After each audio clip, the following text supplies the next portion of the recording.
Programme मध्य मुकाबले में खुशामदीद। मैं हूं रबिया एहसन और मेरे साथ मौजूद हैं आमिर मतीन और रऊफ लासरा। और आज के प्रोग्राम में जिन टॉपिक्स पे हम बात करेंगे उसमें सबसे पहले पाकिस्तान से लाजवाल मोहब्बत रखने वाले हुर्रियत रहनुमा सैयद अली गिलानी श्रीनगर के इलाका हैदरपुरा में सुपुर्द खाक। सैयद अली गिलानी ने कश्मीर की आज़ादी तहरीक में क्या किरदार अदा किया और अब देखना यह है कि उनके ना होने से इस तहरीक के लिए जो खला पैदा हो गया है वो किस तरह से पुर होगा। इसके अलावा बात करेंगे मुस्ताफ़ी होने वाले मुशीर बराए दारा जाती इस्लाहात इशरत हुसैन ने ब्यूरोक्रेट्स को क्लीन चिट देते हुए सारा नजला नैब, FIA और मीडिया पर गिरा दिया। इशरत हुसैन ने जाते जाते आखिरी काबीना इजलास में क्या क्या इंकशाफात किए, ये एक्सक्लूसिव स्टोरी आप तक पहुंचाएंगे। इसके अलावा बताएंगे मीनार पाकिस्तान वाक़े के दिन इस्लामाबाद में भी गैर मुल्की खातून सफारतकार से दस्तराजी का इंकशाफ। मुशाहिद हुसैन सैयद ने कीनिया की डिप्टी हाई कमिश्नर से बदतमीजी की तस्दीक कर दी। टिकटॉकर आयशा ने हिरासा करने वाले 104 मुल्जिमान में से 6 मुल्जिम शनाख्त कर लिए, रिपोर्ट कमेटी में पेश। शीरी मजारी ने नौजवानों को सबक सिखाने के लिए पाबंदियां लगाने का मुतालिबा कर दिया। इसके अलावा बात करेंगे विफाकी काबीना इजलास में 2 विफाकी वज़रा ने PSO के खिलाफ शिकायत लगा दी। कौमी इदारों को छोड़कर गैर मुल्की कंपनीज के जरिए PSO का तेल की इंपोर्ट और तरसील करने का इंकशाफ। क्या इंकशाफ है ये भी आपको बताएंगे।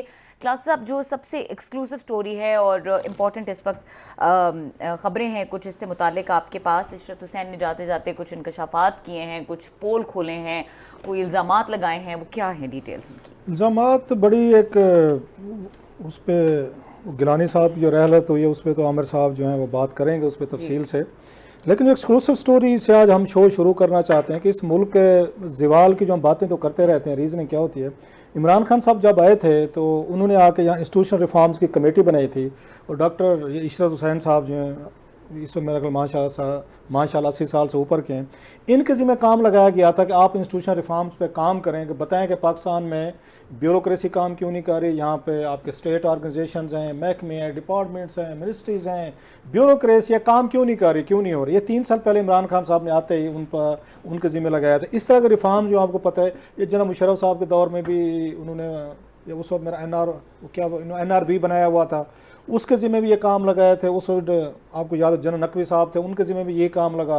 उसके बाद ये पीपल्स पार्टी आई, इन्होंने भी कहा जी हम भी रिफॉर्म करें। साहब बुलाए गए थे, उन्होंने भी इस तरह की बनाई गई थी। साहब तीसरी दफ़ा इस तरह की रिपोर्ट बना रहे। सो इमरान खान साहब ने ये जनाब इनके ज़िम्मे लगाया था कि आप जो है ना इसकी कमेटी की वो बनाए। तो दरमियान में जो आपको याद होगा, आप तो नहीं थी हमारे साथ उस वक्त, मेरे को पब्लिक TV पे हमने किया था, उस वक्त स्टोरी हमने ब्रेक की थी। कैबिनेट में बाकायदा इन पर डिससेटिस्फेक्शन का इजहार किया गया था कि इनसे इंस्टीट्यूशनल रिफॉर्म्स नहीं हो पा रही, सीरियस नहीं है। इन पर तनकीद करने वालों में मोस्टली जो थे उस वक्त 2-4 मिनिस्टर भी थे, सेक्रेटरी कैबिनेट भी थे, तो उनके आपस में मुझे पता चला था थोड़ी सी बाज़ मामला पे अनबन भी हुई थी कि ये कहा जा रहा था, मिनिस्टर्स कह रहे थे कि ब्यूरोक्रेसी जो है ना ये हर्डल बन गई है, ये आकर रिफॉर्म्स नहीं होने दे रही। तो उस पर वो जो है सेक्रेटरी कैबिनेट जो है अहमद नवाज सुखैरा साहब, तो इन्होंने 2-3 दफ़ा कैबिनेट में वहाँ पे इनकी भी थोड़ी सी बहस मुबहसा हुआ था कि जनाब हम तो चाहते हैं कि यहाँ पे इंस्टीट्यूशनल रिफॉर्म्स हों, लेकिन मसला जो है वो कहीं पे और पे है। तो इमरान खान साहब ने, मुझे याद है जो स्टोरी हमने की हुई थी, उन्होंने यहाँ पे ये होगी शफकत महमूद साहब जो हैं इनके जिम्मे लगा लिया था कि आप इनसे ले लें, ड्राइविंग सीट पे आप आ जाएं और आप जरा बैठ के इंस्टीट्यूशनल रिफॉर्म्स को देखें। खैर ये बैकग्राउंड था, इमरान खान साहब चाहते थे कि ये जो इदारे हैं इनको जरा ठीक किया जाए। अब उन्होंने इस्तीफा दे दिया है इशरत हुसैन साहब ने, वो सबको पता है। उनका पिछली कैबिनेट इजलास जो था उनका लास्ट था। उसमें वो रिपोर्टें लेके गए हैं आमिर साहब, ये एक्सक्लूसिवली हम आपके साथ शेयर कर रहे हैं। ये जो उन्होंने ये इंस्टीट्यूशनल रिफॉर्म्स जो उन्होंने वहाँ पे की थी, सेल था, इंस्टीट्यूशनल रिफॉर्म सेल था प्राइम मिनिस्टर ऑफिस का, तो ये एक्सक्लूसिवली हमने रिपोर्ट हासिल की। इसमें बड़ी सारी चीज़ें हैं, आने वाले दिनों में आपके साथ हम इसमें से शेयर करते रहेंगे। तो इसमें मेरी एक कोई 2-3 कोई लोगों से बात हुई, वजीरों से, उन्होंने बड़ी इंटरेस्टिंग बात की। ये तो मैं बताता हूँ कि आज एक उसमें से चैप्टर हम उठा रहे हैं, बाकी आने वाले दिनों में उठाते रहेंगे। मैंने कहा जी फिर इस पर क्या गुफ्तगू हुई। मैंने ज़रा से ज़रा पूछा कि क्या हुआ। इशरत हुसैन साहब जो लेके आए सारी चीज़ें, उन्होंने अपनी रिपोर्ट पेश की, परफॉर्मेंस दी, सब कुछ किया। तो उन्होंने बड़ा इंटरेस्टिंग कमेंट किया। उन्होंने कहा जनाब उनका आखिरी दिन था तो हमने उन्हें कुछ नहीं कहा कि that was his last day in the cabinet after 3 years। हमने कुछ नहीं कहा। वही वाली बात, खा जा ही रहा है, आपको क्या कह रहा है, जा ही रहा है, तो अब इस पर बैठ के हम क्या बात करें और क्या बातें ना करें। इन रिपोर्ट्स में जो कोई उससे लगी है, कोई कैबिनेट डिवीजन से कोई ज़रा थोड़ी सी कोई हमने ली है वहाँ से कुछ, इसमें आमिर साहब कोई 8 उन्होंने मेजर कंट्रीब्यूटिव फैक्टर्स बताए हैं ये जो स्टेट ये इदारे हैं ना जिनको हम कहते हैं लॉसेस में जाते हैं और जिन पे 700-800 अरब जो है ना वो लगता है, इस पे खर्चा होता है, नुकसान में जा रही हैं, इसकी क्या रीजनिंग है? उन्होंने जनाब 3 साल पब्लिक सेक्टर एंटरप्राइजेस जो जी ये उन्होंने SOEs जो लिखा हुआ है सारा, जो स्टेट ओन्ड ये जो एंटरप्राइजेस है सारी जो है ना उनका लिखा है उन्होंने, तो उस पे साथ में CEOs भी हैं, चीफ एग्जीक्यूटिव्स भी हैं इनको। उन्होंने जनाब 8 इसकी रीजनिंग बताई है। 8 उन्होंने का फैक्टर्स हैं कि जिसकी वजह से ब्यूरोक्रेसी काम नहीं करती, अच्छा। इदारे काम नहीं कर रहे, अरबों रुपए के आपके लॉसेज हो रहे हैं और ये घाटे में चल रहे हैं, बला बला। अच्छा। एक तो जो मजे की चीज, मैं बाकी तो बताता हूँ आपको, मजे की जो चीज मुझे लगी है ना सबसे ज्यादा, उन्होंने कहा 3 इदारे ब्यूरोक्रेसी को नहीं चलने दे रहे, ये बड़े मासूम लोग हैं, भोले हैं, बाबूज जो हैं बेचारे, ये मुल्क को चलाना चाहते हैं, अच्छा। ये काम करना चाहते हैं, इनके सर पे 3 लोग सवार हो गए, अच्छा। जिसका खौफ है फेयर फैक्टर, उसका नाम जो इन्होंने रखा है फेयर फैक्टर, कि वो क्या है जनाब। एक तो उन्होंने कहा जनाब नैब का डर है इन पे, सबसे पहले एज यूजुअल सस्पेक्ट, नैब के डर की वजह से ये काम नहीं करते। अच्छा। दूसरा उन्होंने कहा जनाब FIA है, FIA भी उनके सर पे तलवार लटक रही होती है कि वो भी है। तो उसके बाद तीसरा उन्होंने कहा जनाब जुडिशरी है, सुओ मोटो ले लेते, हालांकि मेरा ख्याल 2-2.5 सालों से तो किसी ने सुओ मोटो नहीं लिया, आपकी दफा तो खुले खाओ तो अपनी उस अजाशी करो। चौथा उन्होंने हमारे पे डाला है, अच्छा। मीडिया पे, कि मीडिया भी जिम्मेदार है जनाब, कि जिसकी वजह से बाबूज जो है ना, सरकारी बाबूज जो है, वैसे पता नहीं मीडिया से काम नहीं कर पाते। 4 जो है ना ये मतलब ये फरिश्ते बेचारे जो हैं, इनको ये इदारे काम नहीं करने दे रहे, इनको जनाब मीडिया काम नहीं करने दे रहा, इनको जनाब जुडिशरी नहीं करने दे रही, नैब, FIA, ये इन्होंने, बल्कि वो कहते हैं इन्होंने पैरालाइज किया हुआ है इनको, ये पैरालाइज हुए हैं बेचारे, मतलब लेटे हुए हैं, खड़े भी नहीं हो सकते इन 4 लोगों की वजह से। और प्लस वो कहते हैं कि इनका वहाँ पे बहुत सारा जो बिजनेस होता है डेफर हो जाता है, कि इनके खौफ की वजह से वो कर नहीं पाते। सो हमारे ऊपर भी ये नजला पड़ गया कि हम जो है ना ब्यूरोक्रेसी को, बाबूज को हम काम नहीं करने दे रहे, नहीं तो पिछले 70-72 सालों में पाकिस्तान को अमेरिका का यूरोप बना के रख देते। मानते हैं जी हमारी गलती है, हम खबरें स्कैंडल ले आते हैं इनके। असल अब वो आते हैं असल चीज़ों पे, बाज़ उन्होंने बड़ी अहम चीज़ें भी बताई हैं। वो कहते हैं कि यहाँ पे आपके पुअर मैनेजमेंट चेसेस जो है ना वो भी जिम्मेदार हैं, कि आप जो यहाँ पे लगाते हैं लोग, MDs लगाते हैं, चीफ एग्जीक्यूटिव जो लगाते हैं, मोस्टली केसेस में ये मेरिट पे नहीं लगाए जाते। बातें ठीक भी हैं इसमें बहुत सारी, ये फेवरेटिज्म पे लगते हैं, नेपोटिज्म पे लगते हैं, लॉयल्टी पे लगते हैं। तो वो जो प्रिंसिपल था ना, the right man for the right job, वो उन्होंने कहा जी फॉलो नहीं किया गया, और अल्लाह के फजल से इस हुकूमत में भी नहीं किया गया। पिछली तो बिलीव ही नहीं करती थी, वो तो पॉलिटिकल अपॉइंटमेंट्स होती थी। इमरान खान साहब के दौर में भी यही काम हुआ है कि right man for the right job वाली चीज नहीं हुई।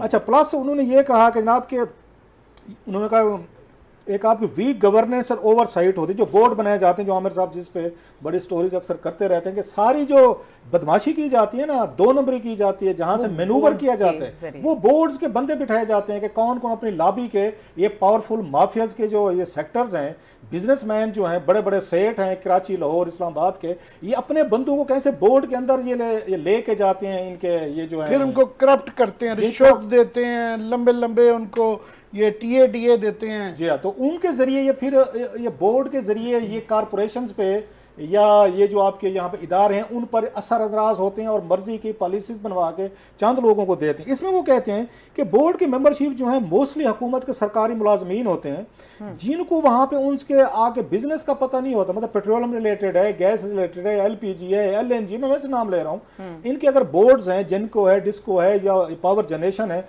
उसके लिए बड़े स्पेसिफिक आपको लोग चाहिए जिनको समझ हो सेक्टर की, कि ये कहीं पे बेमानी 2 नंबरी या किस तरह की चीजें हो रही हैं। हुकूमत की तरफ से जो लोग लगाए जाते हैं वो कहते हैं वो नहीं होते, वो कॉम्पिटेंट नहीं होते, उनको उनका आगे चीज़ों का वहाँ पे पता नहीं होता। जबकि वो जो उन्होंने कहा इसमें इंडिविजुअल्स लगाए जाते हैं, जो हम बात कह रहे हैं, हाँ। वो मोस्टली पॉलिटिकल अफिलिएशन की बुनियाद पे लगाए जाते हैं, पर्सनल दोस्त लगाए जाते हैं, प्रोफेशनल लोग नहीं लगाए जाते बोर्ड्स में। जो आमिर साहब और मैं ये पिछले कई सालों से रोना रो रहे हैं कि सारा जो माल पानी करप्शन जो सबसे ज्यादा हो रही है, ये माफिया जो स्ट्रांग हुए हैं, ये बोर्ड्स की वजह से, गंद वहां से पड़ना, वहां से।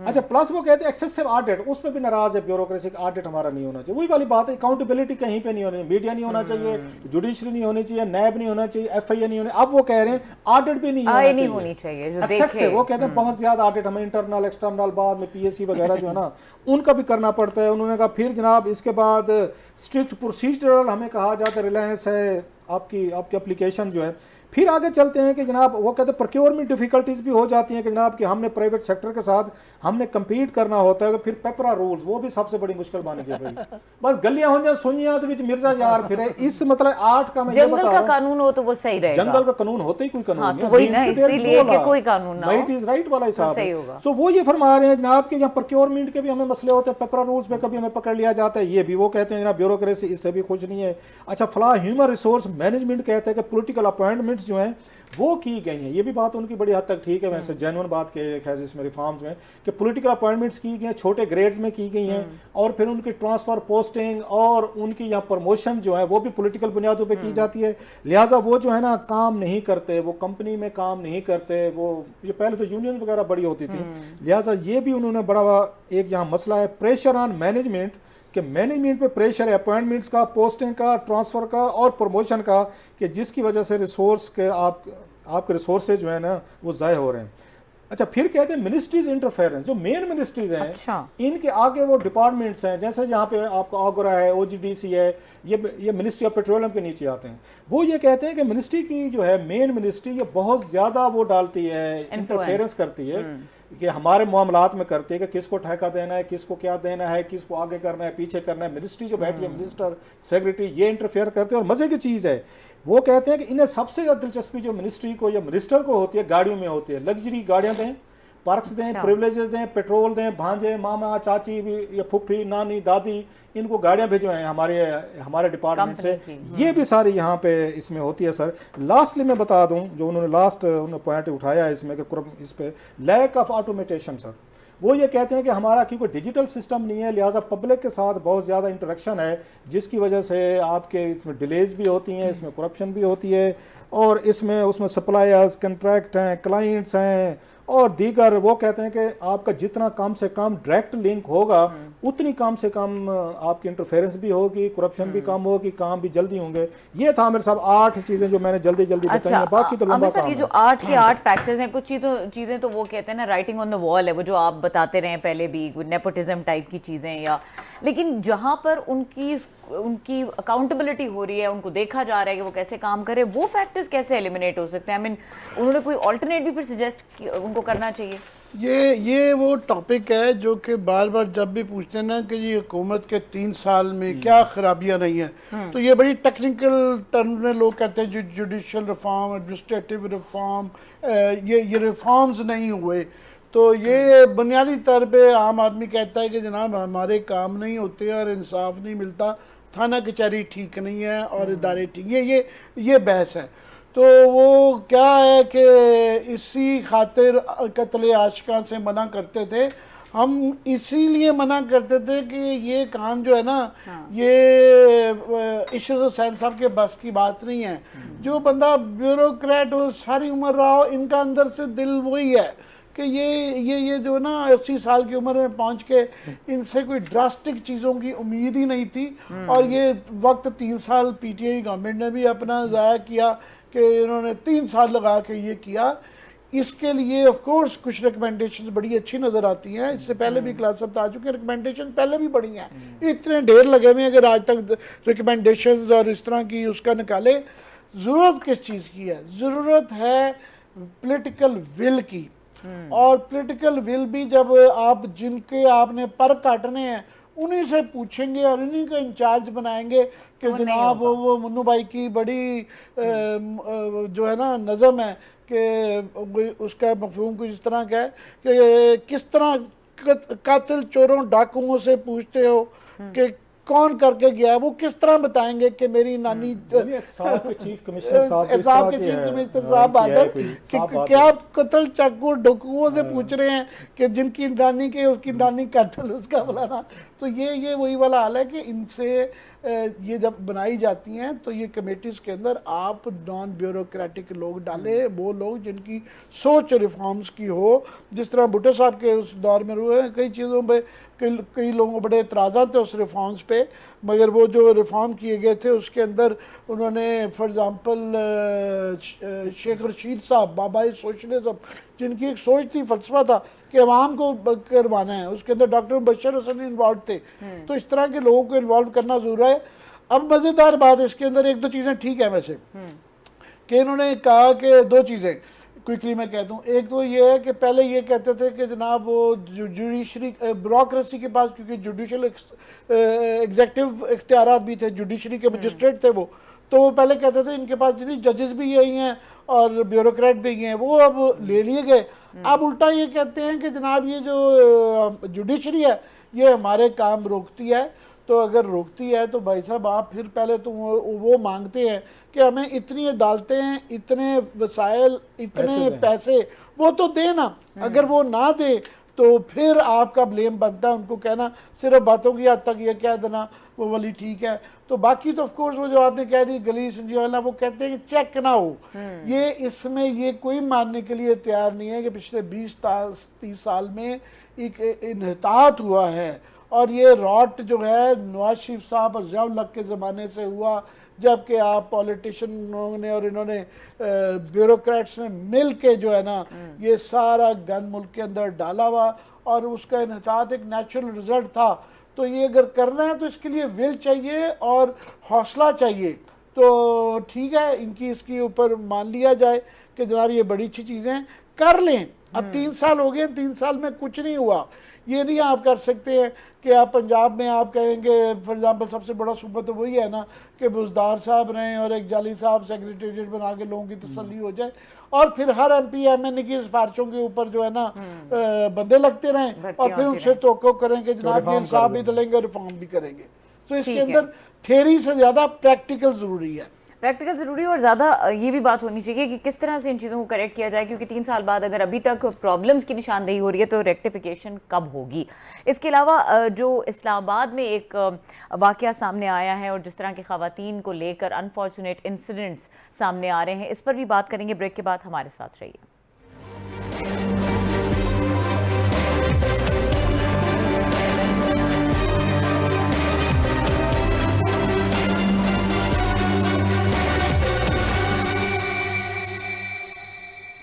Welcome back. क्लास साहब, कल एक सस्पेंस रह गया था, आपने कुछ 2 वफाकी वज़रा की कोई शिकायत लगाने की कहानी थी जो हमें बतानी थी, और इसके अलावा जो ये मीनार पाकिस्तान की तर्ज का एक वाक़या हुआ है और मुशाहिद हुसैन सैयद ने इसको रिवील किया है एक तरह से, और ये बात अब खुल के सामने आई है, तो इसके ऊपर भी डिस्कशन करना है तो आपकी चॉइस है। नहीं, उस पे आते हैं। वो भी बड़ा इंतहाई संगीन वाक़या हुआ है जो डिप्टी हाई कमिश्नर का सामने आ रहा है कि उसके साथ भी कीनिया की खतून के साथ जो कुछ किया, ये पागल हो गई है। वैसे ये इस पे तो हम आते हैं, बात करते हैं। और इस्लामाबाद का भी इससे पहले लाहौर की पुलिस एक्सपोज हुई थी, यहाँ की हो गया सेम डे कि कोई इनको पता ही नहीं है कि इस शहर में 14 अगस्त होना है। यहाँ पे एक नई नस्ल पैदा हो गई है जो इस तरह की हरकतें कर रही है। कहीं पे कोई पुलिस नहीं है, कोई कुछ नहीं है, और यहाँ पे हज़ारों की तादाद में इन्होंने पुलिस भर्ती की हुई है, प्रोटोकॉल। उस पर बात करते हैं। मैं ज़रा कैबिनेट की मैं कर लूँ क्योंकि बहुत सारे लोग इसमें भी इंटरेस्टेड थे कि इसमें 2 वज़ीर जो है ना उन्होंने बड़ी जेन्युइन शिकायत ली। हालांकि उन दोनों वज़ीरों के खिलाफ हम स्टोरीज भी करते रहते हैं और हमारा कोई राय कोई इतनी मतलब अच्छी भी नहीं है, लेकिन उन्होंने जो वहाँ कैबिनेट में उन्होंने इशू उठाया वो बड़ा उन्होंने रेलिवेंट, उन्होंने वहाँ पर वो जो इशू था ना वो उठाया है। उस पर एक बेसिकली एक वहाँ पे गई थी, एक समरी गई थी, एक उसमें लेकर गए थे कि पाकिस्तान स्टेट आयल जो आप उसी पे हम आ रहे हैं, बोर्ड की जो बात कर रहे हैं, कि पाकिस्तान स्टेट आयल के बोर्ड पे एक मेंबर लगाना था। उन्होंने वहाँ पे एक अपॉइंटमेंट करनी थी उसकी, तो कि कैसे कैसे करना है। तो पता ये चला 2 वज़ीर हैं, एक का नाम है आज़म सवाती सर, आज़म सवाती साहब, उनका वैसे नाम आपको तो बशीर अहमद आल मरूफ आज़म सवाती है सर, उन्होंने, और या अली जैदी साहब ने, इन दोनों ने वहाँ पे कुछ उस पर क्वेश्चंस रेज किए जो मेरा ख्याल है सीरियस इशू है।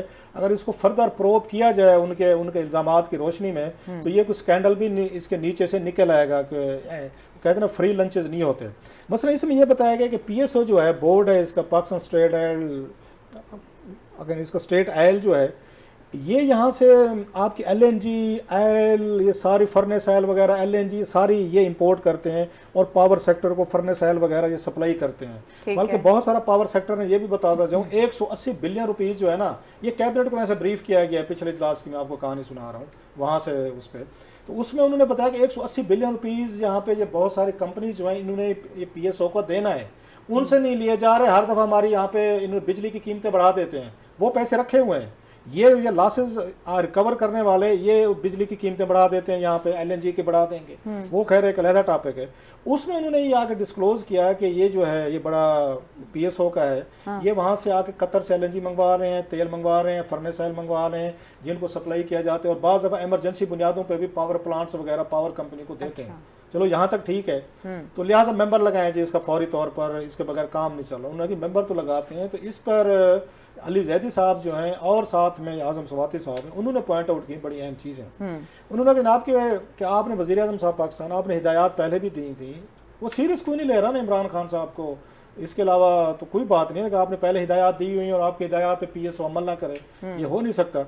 उन्होंने कहा कि PSO जो है, ये रेलवे मिनिस्टर ने कहा, आजम स्वाति साहब ने, ये तेल ये हमारे यहाँ रेलवे से ये सप्लाई करने की बजाय, तो आपको याद होगा पहले बड़े बड़े रेलवे जो है ना, कार्गो वगैरह तेल सप्लाई उनके जरिए होता था, अच्छा होता था। ये रोडों पे जो ये टैंकर आपके गिरते हैं और यहाँ पे सैकड़ों की तादाद में लोग मारे जाते थे, ये इसी वजह से अब ये कल्चर शुरू हो गया कि बड़े बड़े टैंकर जिन्होंने रोड तबाह करके रख दिए हैं, जिन्होंने वहाँ पे आगे एक्सीडेंट में मुलविस हैं, तेल गिरता है तो बंदे मारे जाते हैं, सेफ्टी मेजर, उनके ड्राइवर जो है वो चर्च पी के, तो उसके बाद चाल में साहब की नहीं बात कर रहा, लेकिन मेजॉरिटी पे इल्जाम लगते हैं कि ट्रक ड्राइवर हूँ, ये कंटेनर हूँ, या आपके ट्रॉलर हूँ, या मोस्टली नशा करके तो उसके ड्रग्स लेके ये सफर करते हैं, रोजाना की बुनियादों पर लोगों को मारते हैं। रीजन वो ये कह रहे थे कि इन्होंने डिसकंटिन्यू कर दिया कि पहले रेलवे के जरिए ट्रांसपोर्टेशन होती थी, इन्होंने रेलवे को बंद कर दिया है तेल वगैरह सप्लाई करना कराची से मुख्तलिफ शहरों के, इन्होंने प्राइवेट ट्रांसपोर्टर के साथ अपने मुहैदे कर ली। अब उसमें कितने कितने खांचे हैं,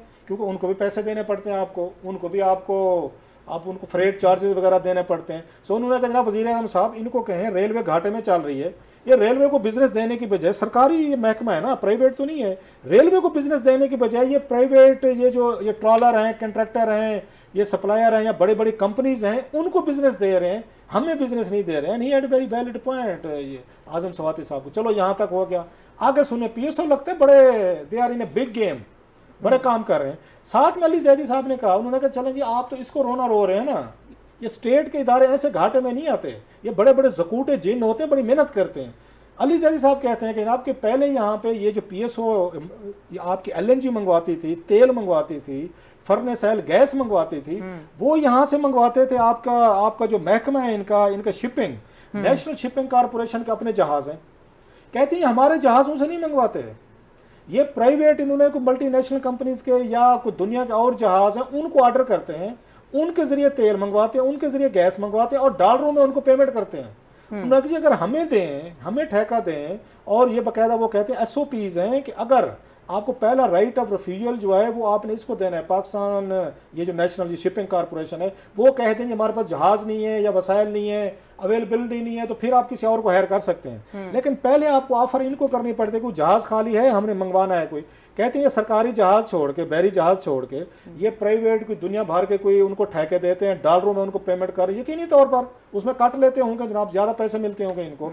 सो उन्होंने वज़ीर आज़म को कहा कि जनाब ये बिजनेस शुरू हो चुका है, हमें बिजनेस नहीं दे रहे, रेलवे को भी नहीं दे रहे, पाकिस्तान नेशनल शिपिंग कॉरपोरेशन को भी नहीं दे रहे, ये मल्टीनेशनल कंपनी, कंट्रैक्टर, ट्रॉलर, आपके कंटेनर, ये वटेवर जो भी हैं, या आलमी जो हैं जहाज हैं, शिपिंग कॉरपोरेशन उनको दे रहे हैं, हमें बिजनेस नहीं दे रहे। तो इस पे इमरान खान साहब ने PSO पे, while we are at PSO, ये बता दूंगा, कल हम रोना रो रहे थे कि ये सबसे महंगी खरीदने जा रहे हैं।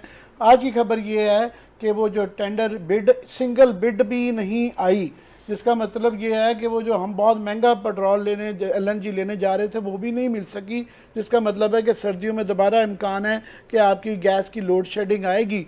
और आगे जो रेट आ रहे हैं, हम रो रहे थे पहले कि जनाब ये 24% ऑफ ब्रेंट $18 पे जा रहे थे, अब वो पता चल रहा है, ये टेबल दिखा रहे हैं प्रोड्यूसर साहब कि अगले 3 महीने की एवरेज जो है वो जा रही है 30% पे, मतलब पाकिस्तान की या दुनिया की तारीख में महंगा तरीन LNG खरीदने जा रहे हैं, क्योंकि हमने मार्च अप्रैल में $6 की नहीं खरीदी थी, अब वो $25 के करीब जाके शायद मिलेगी।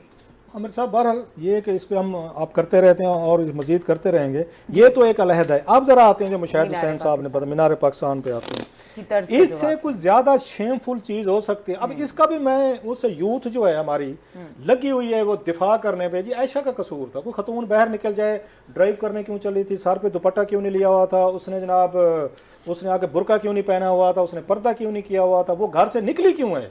बाद लोगों ने कहा है कि वो पैदा क्यों हुई है। आपको तो ये कहना चाहिए कि खतून पैदा कैसे हो गई है। ये हमारी नई नस्ल का मैं बता रहा हूँ कि कितनी इंतहाई इंटॉलरेंट और ज़्यादा वो अब्यूजिव होती जा रही है, और इतने नास्टी किस्म के लोग जो है ना हमारे मुआशरे में आते जा रहे हैं, जो इनका दिफा भी करते हैं। जिन्होंने आयशा आके टिक टाक करके आके जिन लोगों ने उसको हरास किया है, उनका दिफा जितने बुरे और इतने शेमफुल तरीके से किया गया है, बंदे को हैरानी होती है। अभी एक औरत अगर गई भी है तो ये राइट किसको मिल गया है कि आप उसके साथ अब्यूजिव करें। चलो वो हो गया जनाब, मान लिया।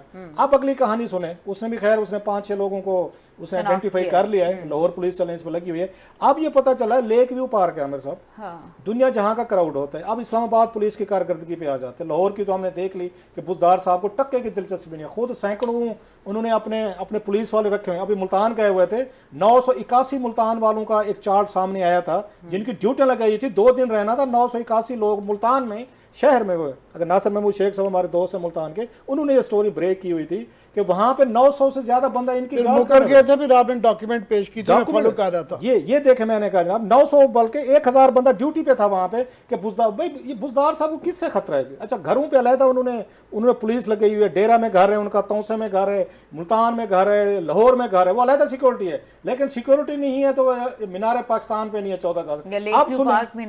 लेक व्यू पार्क, मैं इनसे आईजी साहब से पूछना चाहता हूँ, ये क्या करते हैं, मतलब इनके जहन में क्या कंसेप्ट है।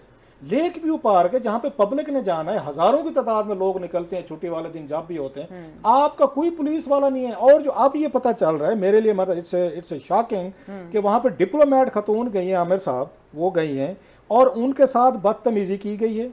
उन पे अच्छा खासा उन्होंने जो आज मुशैर हुसैन साहब ने डिटेल उसमें बताई है कि high commissioner, deputy high commissioner हैं, उनके साथ दस्तदराजी की गई है, उनके साथ बदतमीजी की गई है और पता नहीं क्या क्या बदसलूकी की गई जिसकी डिटेल सामने नहीं आई।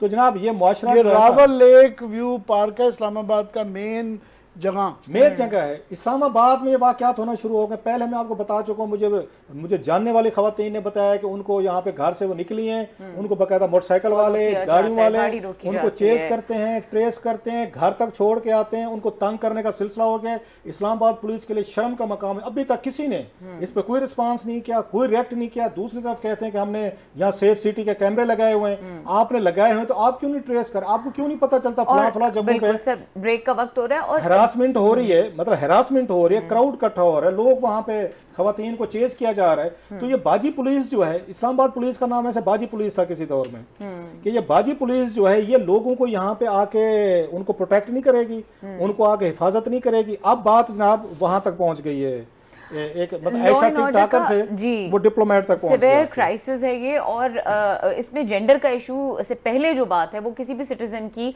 प्रोटेक्शन है या उसको उसकी बेसिक राइट्स हैं, उसकी सिक्योरिटी है, जिसको इंश्योर करना गवर्नमेंट का काम है और लॉ एंड ऑर्डर जो इदारे हैं उनका काम है। ब्रेक का वक्त हुआ है, ब्रेक के बाद बात करेंगे पाकिस्तान से लाजवाल मोहब्बत रखने वाले हुर्रियत रहनुमा सैयद अली गिलानी, और उनकी खिदमात का भी जिक्र करेंगे। इस ब्रेक के बाद हमारे साथ रहिए।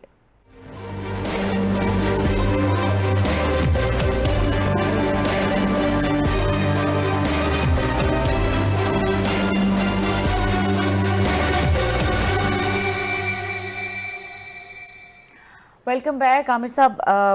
बहुत एक बड़ा नाम और एक बहुत इम्पोर्टेंट फिगर जो कश्मीर की आज़ादी के लिए जिन्होंने बहुत कुर्बानियाँ दी, और एक खला बहुत बड़ा पैदा हो गया है उनके जाने से। तो किस तरह से सिचुएशन हैंडल होगी? ये सैयद अली गिलानी साहब की वफ़ात से ये बहुत सारे सवाल जन्म लिए हैं कि खला जिस तरह आपने कहा वो हुआ है। उनकी एक टावरिंग पर्सनैलिटी थी। कई लोग इवन कश्मीरी जो हैं उनके कुछ नाकदीन भी थे कि शायद ये बहुत ज़्यादा सख्त मिजाज थे और लचक नहीं थी और दरमियान में ये सोल्यूशन हो सकते थे, पर उन्हें नहीं होते। जैसे कि नूरानी साहब जो हैं वो बहुत बड़े नाम है, वो भी लिखने वाले, वो तनकीद करते हैं। मगर उनकी एक कदावर, उनका शख्सियत ऐसी थी कि वो वाहिद थे जो सबको इकट्ठे कर सकते थे। मगर ये भी एक हकीकत है कि उनके ही इख्तलाफात की वजह से 2003 में जो हुर्रियत कॉन्फ्रेंस थी उसकी डिवीज़न भी हो गई। फिर उन्होंने अपनी अलहदा हुर्रियत का चैप्टर बना लिया और वो रही है। मगर ये है कि साहब जब ऐलान करना होता था किसी बाइकआउट का, तो कि जनाब इलेक्शन का बाइकआउट या मार्केटें बंद करने का, तो हर एक की नज़र जो है ना सैयद अली गिलानी पे होती थी। फाइनली उनकी आवाज़ चलती थी कि ये कश्मीर बंद, तो कश्मीर बंद हो जाता था। अभी कोई इस तरह का नहीं रह गया। काफ़ी सारे लोग जो हैं वो दिल्ली की तरफ रायतें लेके जा चुके हैं, कंप्रोमाइज्ड हैं। कुछ जो हैं वो बेचारे उनका वो कद काठ नहीं है। मुझे अली गिलानी साहब से मिलने का 2015 में ग़ालिबन जो है ना दिल्ली में मौका मिला था। तो मैंने उनसे यही सवाल किया कि ये जो लचक है कि अगर कोई ऐसी सलूशन हो, क्योंकि उनको बहुत सख्त गिला था। एक तो नवाज शरीफ साहब पे ये था कि ये जब गए थे इंडिया तो ये नहीं उनको मिले थे। दूसरा, जब आगरा का सलूशन मुशर्रफ साहब करने जा रहे थे, जो कि नहीं हुआ, बाद में उन्होंने कश्मीरियों से नहीं पूछा था। और अली गिलानी साहब ने मुशर्रफ की बहुत ज़्यादा उस ज़माने में उन्होंने खिंचाई की थी, ठीक ठाक के जनाब हम पार्टी हैं, हमसे पूछ लेते शायद हम मान ही जाते। तो वो नहीं पूछा गया था। तो मैंने उनसे यही सवाल किया कि आप पे ये कुछ लोग कहते हैं कि जनाब ये आप जब भी सुलह का ऐसा कुछ होता है आप बहुत ज़्यादा रिजिड हैं कि आप कह रहे हैं कि नहीं पूरा ही कश्मीर चाहिए। तो मैं अभी पूछ ही रहा था सवाल, तो कुछ नौजवान लोग आ गए वहाँ पे। तो उन्होंने कहा अगर आप इजाज़त दें तो मैं इन बच्चों से ज़रा बात कर लें। 17, 18, 19 साल के टीम थी कोई जो कश्मीरियों की। तो उन्होंने उनसे बातचीत शुरू हो गई। तो उन्होंने कहा ये मुझसे पाकिस्तान से आए हैं, तो ये मुझसे पूछ रहे हैं कि मैं लचक नहीं दिखाता और हम सुलह कर रहे हैं। अगर होती है, एक जनरेशन है जो थक भी गई है, बड़े लोग मारे भी जाते हैं, तो प्यारे बच्चों तुम्हारा क्या ख्याल है? वो बच्चों ने कहा सर ये बात यह है कि ये वो जनरेशन थी जो कि बाद में पैदा हुई। याद रहे कि इंडिया के अंदर जो मीन एवरेज उम्र है ना वो 28 साल है। हमारे यहाँ तय है, कश्मीर के अंदर जो है ना वो कहते हैं कि वो भी कोई 20 के साल के करीब जो है ना एवरेज एज है। यूथ बहुत ज़्यादा है। और वो सारे बच्चे हैं जो कि 2000 के बाद पैदा हुए हैं। उन्होंने कहा जी हम तो बचपन से आए हैं, यही देख रहे हैं, और ये सारा कुछ हड़तालें और वो है। तो उसमें ये है कि ये बड़ी डरते डरते आपसे ये बात कहते हैं कि आपके अकेले के भी आज ये फैसले का हक नहीं रह गया, ये फैसला हम भी करेंगे। और उन्होंने मुझे कहा कि आपको जवाब मिल गया, ये मेरे हाथ में नहीं है, ये बच्चे ही चला रहे हैं, यही फैसला कर रहे हैं। मेरा एक वैसे नाम इस्तेमाल किया जाता है, ये बच्चे डिसाइड करेंगे। तो उसके अंदर ये मुझे याद है कि एक इंडिया के बड़े नॉन जर्नलिस्ट हैं कश्मीर के, मुजम्मिल साहब। तो मैं जो एक ट्रैक 2 में एक दफ़ा मैं भी दिल्ली में गया हुआ था, उनका एक जुमला नहीं भूलता। उनसे ही पूछा गया कि जी क्या इम्कान है इसके कश्मीर के मसले का हल होने का। उनका जी बात यह है कि हमारे और इंडिया के दरमियान 1.25 लाख जो है ना लाशों की एक दीवार है। उस दीवार को अबूर करने के लिए जो है ना बहुत टाइम लग जाएगा और बहुत हौसला और बड़े बड़े फैसले करने पड़ेंगे, वो आसान नहीं है। तो ये लाशों का एक दीवार बिल्कुल मौजूद है। उनके जाने से बिल्कुल ये ज़रूर है कि कश्मीर की कॉज को वहाँ पे डिविजन्स हैं, एक तरफ ये भी है, मगर वो जिस फिनोमिनन को रिप्रेजेंट करते थे वो मौजूद है। ठीक है, क्लास साहब कुछ आप कहना चाहेंगे? आमिर साहब ने बड़ा तफसील से वो बताया है, जैसे कि बस आखिरी मिनट है हमारे पास उस पर कि, लेकिन मेरा ख्याल है फिर भी जो एफर्ट्स हैं वो जारी रहने चाहिए। जो हमारे जैसे लोगों का दिल में दर्द आता है कि कश्मीरियों की एक बड़ी नौजवान नस्ल जो है ना पिछले मतलब 90s ऑनवर्ड जो है तकरीबन 30 सालों में एक बहुत बड़ी नस्ल, 1 लाख 1.25 लाख से ज़्यादा यूथ है मोस्टली, वो एलिमिनेट हुई है। कौन सा घर है जहाँ पे वहाँ पे कब्र नहीं है? तो इसका कोई ना कोई सलूशन कहीं ना कहीं पे 2 ममालिक हैं, इनको निकालना चाहिए था। ह्यूमन मिजरीज हैं, ह्यूमन एक यहाँ पे इशू है। और मुझे अभी आज स्टोरी हम नहीं कर सके, फिर किसी बात करेंगे कि आर्मी चीफ की जो भी मुलाकात हुई है पार्लियामेंटेरियन से, उन्होंने भी बताया है कि मौजूदा हमारी इस्टेब्लिशमेंट ने बड़ी सीरियस कोशिशें की हैं इंडिया के साथ बैकडोर चैनल निकाल के हम बड़ी हद तक कोई मेरा ख्याल है मामलात जो हैं इन्होंने सेटल करने के करीब भी पहुंचे हुए हैं। तो वो हम उस पर एक्सपेक्ट कर सकते हैं कि आने वाले दिनों में कोई मजीद इस पर इंडिया और पाकिस्तान जो है कोई लचक दिखाएंगे, कोई एक बड़ी ह्यूमन ट्रेजेडी है, सोल्यूशन ओरिएंटेड स्ट्रेटजी सामने आएगी, इस पर लेकर आएंगे कोई ना कोई। ठीक है, बहुत शुक्रिया। आज का प्रोग्राम देखने के लिए इजाजत दीजिए। अल्लाह हाफ़िज़।